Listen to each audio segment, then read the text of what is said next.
Dinleyiciler, bugün biz sizler kromatik hamda diatonik yarim tonlar hamda kromatik hamda diatonik bütün tonlar haqida gaplashamiz va bir-biridan qanday farq qilishini sizdan o'rganib olamiz. Demak, biz sizdan intervallar mavzusini o'tganimizda butun tonlar, yarim tonlar haqida gaplashgan edik. Bugun esa biz sizdan diatonik yarim tonlar hamda kromatik yarim tonlarni bir-biri bilan nimasi bilan farq qilishini o'rganib olamiz. Demak, diatonik yarim tonlarimiz, demak, misol qilib oladigan bo'lsak, masalan, do, re tovushlarini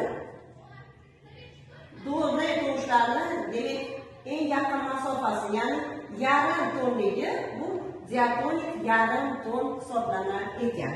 Mana bu yerga biz re bemolni qo'yadigan bo'lsak, demak, diatonik yarim tonlik hosil bo'ldi. Yana bitta misol oladigan bo'lsak, masalan, fa sol oladigan bo'lsak, demak, bu yerga bemol belgisini qo'yib yarim pog'onaga tushirsak, yarim tonlik hosil bo'ldi.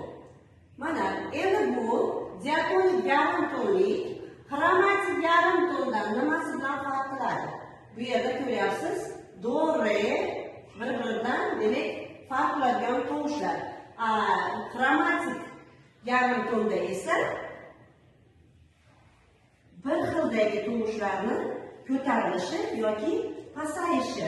Mana do diyez, mana bu do diyez, bu kromatik yarim tonga kiradi. Yana misol oladigan bo'lsak, masalan, fa diyez. Mana demak, kromatik yarim tonga kiradi.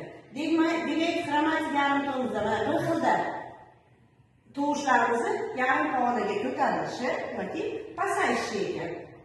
Diatonik yarim tonliklarda esa ikki xil bir-biridan farq qiladigan tovushlarni, demak, yarim tonliklari diatonik yarim tonlik ekan.